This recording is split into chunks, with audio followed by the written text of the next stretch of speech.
Olá pessoal, essa é mais uma aula de Fundamentos Filosóficos da Educação. Vamos aqui nessa segunda parte, segunda unidade da disciplina, vamos discutir algumas questões assim que eu considero de extrema relevância dentro da problemática educação. Eu estou me referindo à grande questão da educação, que é: será que a educação é solução para a sociedade? A sociedade precisa mesmo da educação? Se ela precisa desse ponto, dessa questão, educação, em que sentido a educação poderia contribuir? De que maneira poderia contribuir? Como é que ela contribui? Quais são os seus agentes? A gente, quando fala de professor, quando fala de escola, é suficiente para determinar o todo da educação? Então, são esses pontos que a filosofia da educação ela tende a pensar de forma mais pormenorizada, para que a gente aprofunde essa discussão, para que não fique na superficialidade, para que, de fato, aconteça aquilo que Demerval Saviani tanto fala, que é a consciência filosófica. E quando a gente pontua nesse sentido, é para que a gente pense o seguinte: a educação visa, geralmente, pelo senso comum, a resolver os problemas sociais, visa resolver os problemas que estão postos na sociedade. Quais são esses problemas? Problemas de violência, problema de corrupção, problema ético, problema no sentido de relacionamentos, problemas em termos de conhecimento, de avanço tecnológico, de avanço científico. Então, todos esses pontos estão ligados à educação de alguma forma. Mas é claro que a gente tem que observar essa questão na conjuntura, no conjunto. Então, se a educação é tão importante para a educação, para a ciência, aliás, para a construção da sociedade numa perspectiva de conhecimento, da resolução de problemas éticos, sociais, morais, religiosos, enfim, se ela é tão importante nesse sentido, então tem que ter, por outro lado, alguma substância, alguma base que dê condições para essa educação construir essa ideia, construir essas resoluções. Porque se não tiver, fica muito difícil, fica muito complicado da perspectiva do ideal a educação se sustentar. Quando eu falo nessa questão, eu estou falando, por exemplo, dos pensadores da educação. Quem são esses pensadores da educação no mundo e no Brasil? E esses pensadores, eles estão atendendo realmente aquilo que a sociedade quer em termos de educação? Então, vão percebendo que há uma teia para ser traçada, para ser trilhada e ser entendido com relação à educação. Por uma parte, a gente pensa que a educação é uma coisa simples, mas a gente vê que reverbera em questões muito mais dinâmicas, complexas, que envolvem outras problemáticas. E se a gente não pensa nesse conjunto, se a gente não pensa nesse todo, fica realmente difícil de entender a educação em sua plenitude. Então é por isso que a filosofia da educação, os fundamentos filosóficos da educação, tratam a respeito de todas as possibilidades em relação a essa problemática educação. E é por isso que a gente tem que pegar vários pensadores, vários teóricos que vão nos auxiliar, que vão nos ajudar a construir esse entendimento. Por exemplo, quando a gente pega Demerval Saviani, que foi o que a gente trabalhou mais na primeira parte, Demerval Saviani é muito enfático em dizer que a gente tem que ter um entendimento crítico da educação, para que o conhecimento advindo dessa educação possibilite dar um salto qualitativo e quantitativo na sociedade. Como é que isso acontece para ele? Acontece primeiramente entendendo a história, a historicidade, que é o ponto inicial da sociedade, problematizando todo esse processo histórico, porque é o que nos leva necessariamente a chegar até aqui, e, consequentemente, tendo uma consciência, alavancar uma consciência de tudo isso, projetar essa consciência na educação e, por fim, dar uma finalidade, um objetivo para isso que a gente chama de educação. Então, são esses 4 pontos que amarram a pedagogia histórico-crítica de Demerval Saviani. Falei de Paulo Freire também, que ele é muito claro no sentido de que a educação deve servir para o entendimento, para a compreensão consciente do cidadão na sociedade. Então, se isso ocorrer, segundo Freire, acontece a sua libertação, acontece a sua autonomia, a sua independência. A autonomia que não só visa o aluno, mas também visa também o professor. O professor ele também deve estar livre, autônomo para pensar. O aluno também deve estar livre, autônomo para pensar. E é na comunhão desses agentes, aluno, professor, educando, educador, como o Freire prefere dizer, que se dá o processo educativo, processo de construção dessa libertação, processo de construção dessa sociedade. Então, são indicativos, são possibilidades que são indicadas, que são traçadas, para a gente entender qual é a finalidade da educação, qual é o objetivo da educação, o que a educação quer mesmo com os cidadãos, o que a educação quer com as pessoas, o que a educação vai provocar na sociedade. A sociedade ela vai ser boa, ruim, a partir de quais processos educativos. E, evidentemente, que a gente tem outros pensadores que poderiam contribuir nas suas interpretações, como, por exemplo, a gente pode citar Foucault, num dos livros talvez mais importantes, que é o Vigiar e Punir, onde ele vai descrever o cenário educativo, em que o Estado, geralmente, ele visa o cidadão no sentido de vigilância, no sentido de estar com ele muito no cabresto, muito próximo, para poder controlar, para poder manipular de certa maneira. Então, essa questão educação, no sentido de Foucault, do vigiar e do punir, é justamente que, às vezes, algumas instâncias da sociedade, alguns indivíduos que pertencem à sociedade, tendem a utilizar-se desse instrumento educação, dessa ferramenta educação, para perpetuar certas questões que não necessariamente visam o avanço da sociedade, mas que destoam da sociedade, deturpam a sociedade. E, claro, que mantém o status quo daqueles indivíduos que se tem num determinado poder. É por isso que é o vigiar e punir. Caso você não siga aquilo que foi pré-determinado por alguns, há uma punição, há sempre uma punição. Então, o Foucault ele vai realmente ser muito importante nessa questão, porque ele observa a estrutura, ele observa o funcionamento do todo da educação. E a gente tem que observar com essa profundidade, a gente tem que ter essa percepção. Porque se você não tem essa percepção da educação, é evidente que alguns, por terem, por sua vez, esse entendimento, saber da importância da educação, saber como é que ela funciona especificamente, e aí ele passa, de fato, a utilizar, a aparelhar essa educação dentro das concepções do Estado. Então, é muito importante que a gente tenha esse entendimento, que a gente tenha essa compreensão. Porque se a gente não tem, complica, mais uma vez, a nossa situação em termos de cidadania, em termos de sujeito, em termos de subjetividade, de indivíduo, realmente, nessa conjuntura. Então, o Foucault ele dá essa contribuição também. Marx, por sua vez, ele também vai contribuir. Em que sentido? Marx ele vai dizer que vai existir uma luta, uma tensão constante entre as classes. E essa classe, colocando especificamente na questão educação, é a classe daqueles que detêm o poder, as elites, na educação, e aqueles que não detêm o poder, que não têm a influência, não têm realmente grandes importâncias em relação às decisões da sociedade. Então, vai existir sempre o opressor e o oprimido. O opressor, geralmente, está a serviço dessa superestrutura.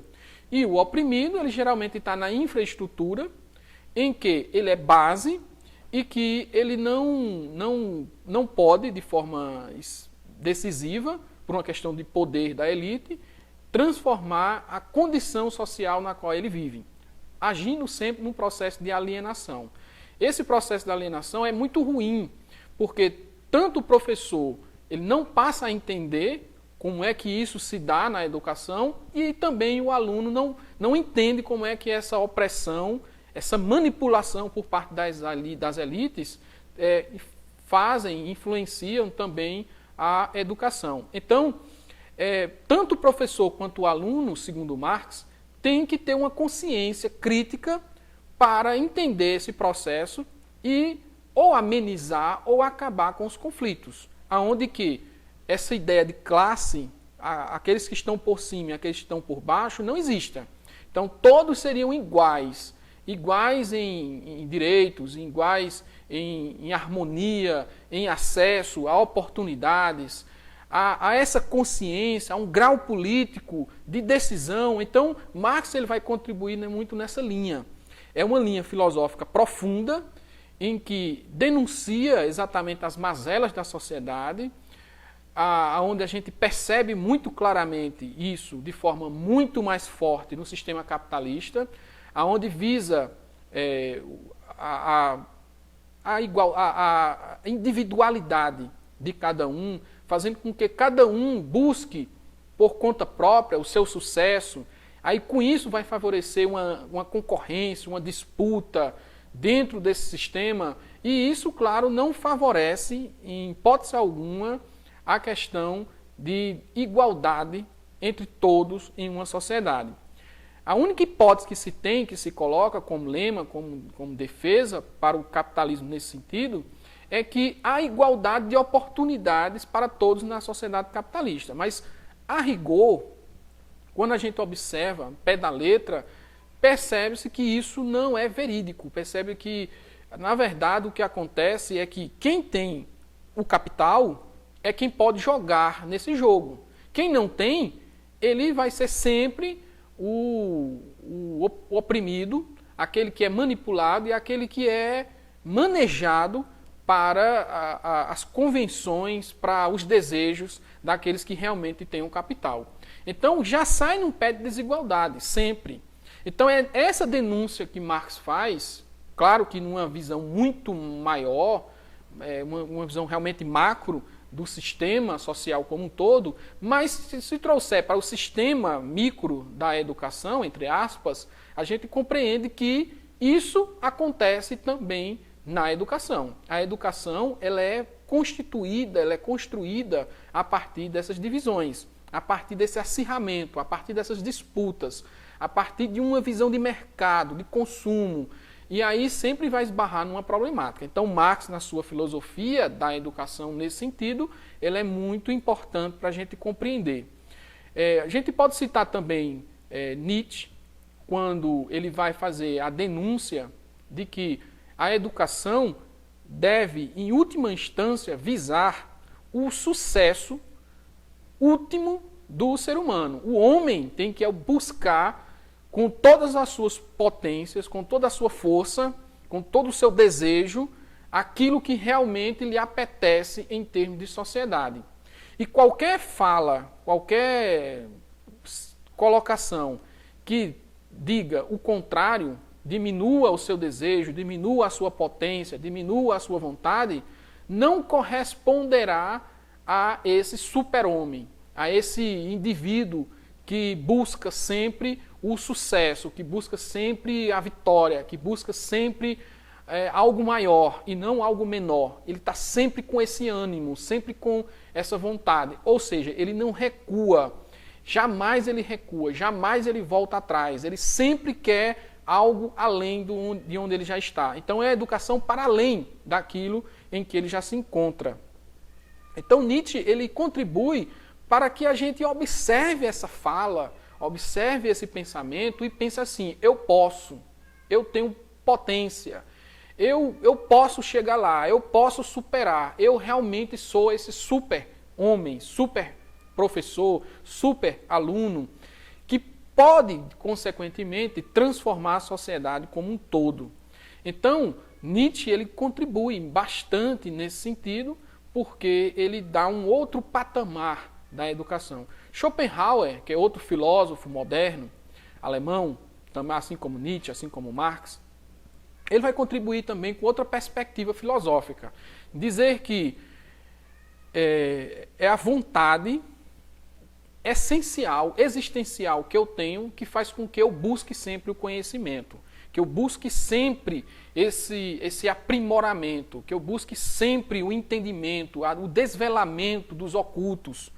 Então, a linha schopenhaueriana é muito na linha de que é do indivíduo, é imanente do indivíduo. Isso emana do indivíduo, já está com ele essa vontade, faz parte da natureza desse indivíduo, buscar sempre. Então, por mais que tente, de alguma maneira, diminuir a educação, manipular a educação, transgredir a educação, sempre vai haver algo na vontade que alavanca, que joga em outro patamar, que lança você para outro destino.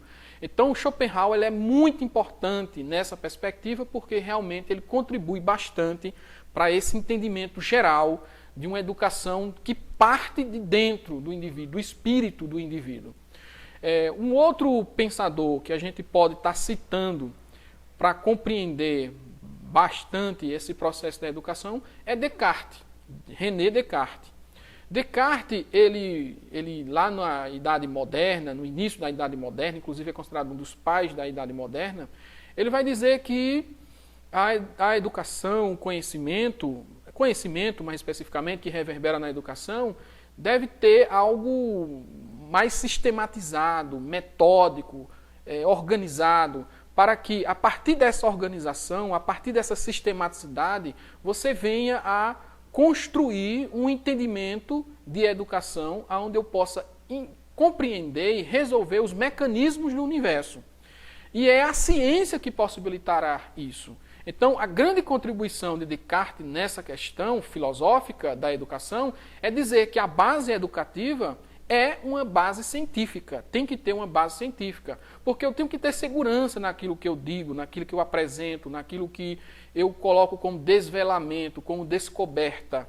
Então, a ciência na educação ela é fundamental para o pensamento de René Descartes, transformando essa educação em uma ideia extremamente racionalista, ou seja, é racional a educação, tem que ser racional, e racional com parâmetros, racional com método, com sistemas. Então, a contribuição de Descartes nesse sentido, ela é realmente importantíssima. Trazendo para a contemporaneidade, porque eu recuei um pouco no tempo, na cronologia, a gente chega aos pensadores modernos, como Edgar Morin. Edgar Morin, ele foi secretário de Educação, equivalente a ministro da Educação lá na França, é um filósofo que roda o mundo, que trata a respeito justamente desse ponto, observando justamente as intempéries sociais, para dizer como é que deve funcionar a educação. Ele faz algumas observações importantes. Dizer, por exemplo, que a educação é complexa.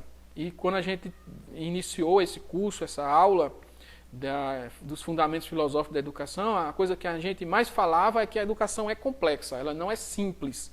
E realmente há uma complexidade na educação. E essa complexidade da educação, ela se dá exatamente para nos lançar a uma certa profundidade desse problema. Porque se a gente não busca essa compreensão de uma forma mais nítida, mais clara, mais profunda, com base, com fundamento realmente, que é o tema da disciplina, a gente não entende a complexidade que é a educação. Então, quando Edgar Morin fala de educação em sua complexidade, o que ele quer nos apresentar, o que ele quer nos dizer, é que as coisas não acontecem de forma isolada, as coisas acontecem ao mesmo tempo, numa dinâmica, num embrincamento em que todos estão inseridos e todos estão fora ao mesmo tempo. E é que por isso que todos os temas, todas as matérias, todas as ciências, todos os pensamentos, sejam eles religiosos, filosóficos, econômicos, políticos, éticos, todos esses temas, de certa maneira, têm uma ligação. E uma ligação que não pode ser tratado de forma isolada, separada, mas sempre fazendo link, fazendo justamente essa ligação em que as temáticas, elas realmente precisam dessa ligação, desse entendimento, para poder ser compreendida na sua totalidade. Então, falar de educação só é possível nessa complexidade, e não num pensamento simplório, num pensamento ingênuo. Não é dessa maneira que você trata a educação, que você deve tratar a educação. Então é por isso que Edgar Morin escreveu um livro, A Cabeça Bem Feita. Nesse livro, ele vai estar nos apontando algumas questões que eu considero fulcrais para entendimento dessa questão da educação. O que é uma cabeça bem feita em se tratando de educação? É quando a gente tem a resposta daquelas perguntas que eu fiz no início dessa aula. O que é educação? Quem faz a educação? Para que a educação? Como fazer a educação? Quais são os agentes que possibilitam a educação? Quais são as implicações problemáticas que envolvem a educação? Quais são os conhecimentos que eu tenho que estar lidando sistematicamente com a educação? Então percebam que são muitas perguntas em que a gente tem que buscar todas essas respostas com todas as temáticas ao mesmo tempo. Claro que isso é complexo, então é justamente o termo que ele coloca. Então, a interdisciplinaridade, a transdisciplinaridade, a multidisciplinaridade, todas estão presentes nessa cabeça bem feita. Só vai existir realmente uma cabeça bem feita quando eu tiver esse entendimento geral da educação. Se eu não tiver isso de forma mais específica, de forma mais profunda, a cabeça está um pouco esvaziada ou com muito conteúdo que não serve. A complexidade que a educação requer não é contemplada. Então, é importante que se diga isso, que se veja isso de forma filosófica, porque é a filosofia que vai pensar e sair do comodismo na qual muitas vezes querem colocar a educação, como se fosse algo pronto e acabado, como se fosse algo definido já, como se não houvesse mais uma evolução e que a gente não pudesse mais avançar com relação à educação. Bom, pessoal, é isso. A aula a gente vai encerrar por aqui. Eu queria justamente trazer todos esses filósofos para que vocês tivessem já uma ideia, um entendimento de que a filosofia vai proporcionar essa profundidade e esse entendimento mais seguro a respeito daquilo que é educação. Eu estou percebendo que a luz está muito ruim, mas pelo menos o áudio eu acho que vai estar bom. É o mais importante, a minha imagem não importa muito, não é o mais interessante. Mas eu espero que vocês tenham entendido qual é a linha que a gente vai estar traçando agora, a partir dessa segunda parte, que é justamente esse aprofundamento filosófico, dando base à educação. É essa base que a gente vai buscar, certo? E é isso que a gente tem que trazer para o curso de pedagogia, porque o pedagogo, obviamente, ele trata objetivamente desse problema que é a educação. Tá bem? Então, até a próxima. Espero que a minha imagem melhore no outro vídeo. Abraço e até mais.